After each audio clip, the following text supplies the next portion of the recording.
In the name of Allah, the most beneficent, the most merciful. Hello everyone and welcome to the voice of Australia. خیلی خوش اومدین به کانال صدای استرالیا، جایی که ما به شما یاد میدیم چجوری بتونید فلوئنت و خیلی روان و مثل کسی که نیتیو هستن انگلیسی صحبت کنید. بچه‌ها 5 تا اصطلاح درجه‌ای که فوق‌العاده براتون آماده کردم تو این ویدیو که میخوام به شما رفقای عزیز نشون بدم و بهتون آموزش بدم. لطفاً به افتخار خودت که اینقدر وقت میذاری واسه یادگیری لایک رو بزن روی این ویدیو و بعدم تشریف بیارید داخل صفحه کامپیوتر تا این 5 تا اصطلاح درجه 1 و جذاب رو تقدیم شما کنم. لایک رو بزن و تشریف بیارید تو.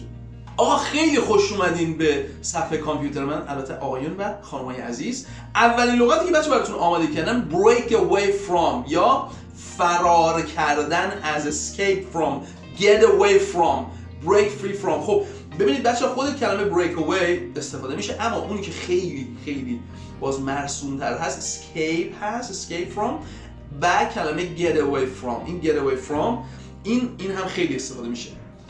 ببینیم این اکثر اینجا he wanted to break away from the group. اون میخواستش که از گروه جدا بشه، یه جورایی از دستشون چیه؟ فرار کنه. این ماهیه که اینجا دارید ببینید he wanted، دوباره بچه این کلمه wanted ایدی گرفته. خب این جزء افعال در واقع با قاعده است و به خاطر همین که ما اینجا ایدی گرفته گذشته است. اگر دوست دارید جزئیات بیشتر رو در این مورد ببینید انتهای این ویدیو یه پلیلیست آموزش گرامر به شما رفقای عزیز پیشنهاد میشه، لطفاً اون رو ببینید. He wanted to break away from the group. He broke away from the crowd. داره میگه خودش از جمعیت جدا کرد، یا از جمعیت حالا یه جورایی فرار کرد. crowd بچه‌ها میشه جمعیت، یه تعداد زیادی که یه جا هست. به عنوان مثال می‌دونیم this class or this place is crowded، داره میگه پر شده از آدما یا خیلی شلوغ پلوغه. The dog broke away from its owner. داره میگه که سگ از دست صاحبش چی شد؟ فرار کرد. escape from، broke away from its owner. ببینید بچه اینجا broke که در واقع دوباره اومده استفاده شده، ببینید خیلی جذابه. broke away که اومده اینجا استفاده شده، دوباره گذشته است. حالا اینجا چرا ایدی داره اینجا چرا نداره؟ توی اون گرامر رو توضیح دادیم. How did Sylvia win the race? چجوری سیلویا تونست این مسابقه رو ببره؟ She was with the other runners. داره میگه داشت با بقیه میدوید. Then she broke away from them and crossed the finish line first. داره میگه دیدید دیگه توی این مسابقه دو همه با هم میدن، یهو یکی از بقیه میزنه جلو. میگه she broke away from them and crossed و عبور کرد. ببینید این ترکیبی که بچه اینجاست به نظرم خیلی جذابه. broke away, crossed the finish line first. از خط پایان به عنوان اولین نفر عبور کرد. بریم اصطلاح بعد break out. خب اینجا کلماتی با break هست در واقع ما داریم occur with suddenness or force happen. داره میگه وقتی که یه اتفاقی یهویی یا با یک نیروی میفته، یا happen، break out همون happen میشه. خب suddenly an argument broke out. داره میگه یهویی an argument broke out. داره میگه یه جر و بحث شدید broke out اتفاق افتاد. suddenly an argument broke out. He was just a child when war broke out in his country. داره میگه خیلی کوچولو بود زمانی که جنگ تو کشورش شروع شد. ببینید این بچه اگر میخواید یادتون بمونه broke out مساوی happen، جنگ تو کشورش اتفاق افتاد. A fight broke out at the baseball game. داره میگه که یه خلاصه دعوایی توی زمین بیسبال شروع شد، اتفاق افتاد. Why were you late for work today? چرا رو دیر اومدی سر کار؟ Why were you؟ ببینید بچه‌ها دوباره گذشته، چرا دیر آمدی سر کار؟ A fire broke out in my apartment this morning. داره میگه که یه آتش سوزی اتفاق افتاد. پس نکته‌ای که بچه‌ها وجود داره توی break out که حتما باید بهش دقت کنید اینه که این اتفاق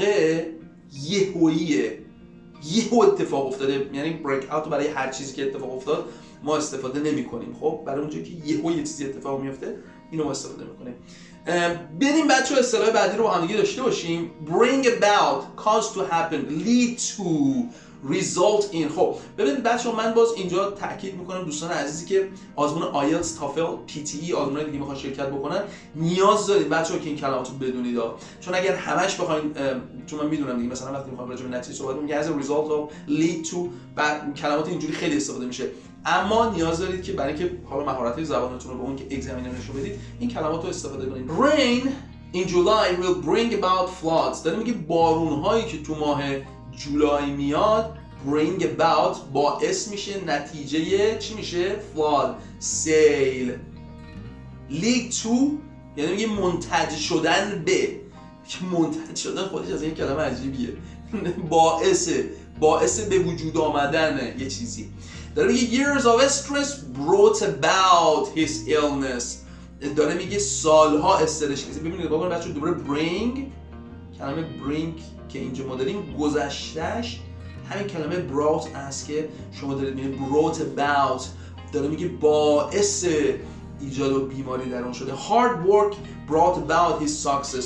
داره میگه موفقیتی که داره نتیجه کار سختیه که انجام داده. ببینید رفقا دوباره اینجا گذشته داریم، ما گذشته ساده است. حالا چرا برینگ شده براود؟ چرا؟ چون افعال بی‌قاعده است.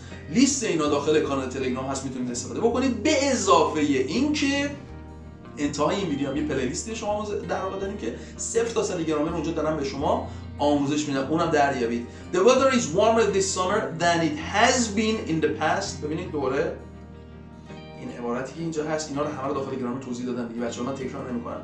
داره میگه آب و هوا این تابستون خیلی گرمتر از گذشته است. چرا اینجوریه؟ Why is that؟ چرا اینطوریه؟ I don't know. من نمیدونم. Some people بعضی از مردم think the warmer weather که این هوایی گرمتر was brought about by air pollution. داره میگه که بعضی از مردم فکر میکنن که این هوای بد در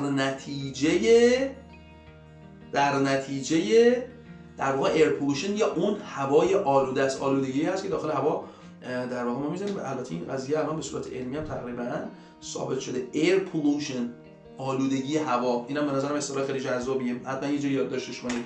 بریم سراغ اصطلاح bring in, get in, call in. bring in, get in, call in. ببینیم بچه‌ها اینجا با هم دیگه my dog brings in the newspaper every morning. داره میگه که سگ من هر روز صبح این روزنامه‌ای که میندازن احتمالاً جدید رو برمی‌داره میره تو، می‌سید آوردن تو. make sure that you don't bring in the dirt. don't bring in dirt. میگه که لطفاً مطمئن شو که این حالا آتش‌قال یه چیزای احتمالاً کثیفی که به لباس دیگه کفش چسبیده رو داخل خونه نیاری. bringing in the next patient said the doctor. داره میگه که مریض بعدی رو لطفاً بیارین داخل. دکتره دا گفت این حرفو. bringing, get in. oh no it's starting to rain on our picnic. داره میگه که وای نه یهو الان داره بارون میاد روی این حالا وسایلی که گذاشتیم برای پیکنیک و این داستانا. no problem اصلا نگران نباش. I will carry the hamburgers to the house and you can bring in the cake. داره میگه که من همبرگرها رو میبرم تو هم کیکا رو برات بیار داخل. خلاصه داره میگه که بیار تو تا اینا خیس نشده با هم دیگه بزنیم تو رنگ. و آخرین اصطلاحی که تو این ویدیو براتون آماده کردم bring out, reveal something to someone. یه چیزی رو به کسی نشون دادن. he brought out a picture of his girlfriend. داره میگه که این آقایی که اینجا میبینید که شبیه باربابا پا هست. نمیدونم چند نفر از شما کارتون باربابا یادتونه، ولی اگه یادتون نیست یعنی اینکه شما خیلی جوان‌تر از من هستید. منم جوونم ولی شما خیلی جوان‌ترید. داره میگه عکس دوست دخترش آورد بیرون. این آقایی که شبیه لوبیا سبز هست اینجا he brought out a picture of his girlfriend. بچه کلمه reveal به معنی نشان دادن، آشکار کردن. he brought out a picture of his girlfriend. the old woman brought out a gold ring. داره میگه که اون خانم پیر یهو یه حلقه طلایی رو در واقع آورد بیرون و نشون داد. یه حلقه طلایی اسم تو روش نوشتم رو آورد بیرون و نشون داد. bring out the two men. داره میگه که اون دوتا مرده رو یهو در واقع نشون داد. خب I'm going to get an orange from the refrigerator بچه میشه یخچال. خب منتها اگر به جای این کلمه میخواید یک کلمه دیگه مثلا کلمه فریج هم میتونید استفاده کنید. کلمه فریج. I'm going to get an orange. من دارم میرم که پرتقال از یخچال بردارم. Do you want anything؟ چیزی میخوای؟ Yes. Could you bring out some watermelon please؟ داره میگه که میشه لطفا برای من هندونه بیاری.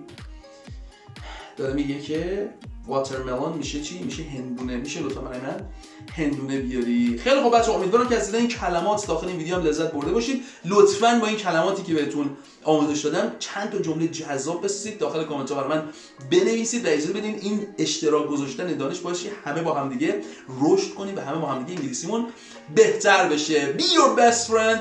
See you in next video. یا علی.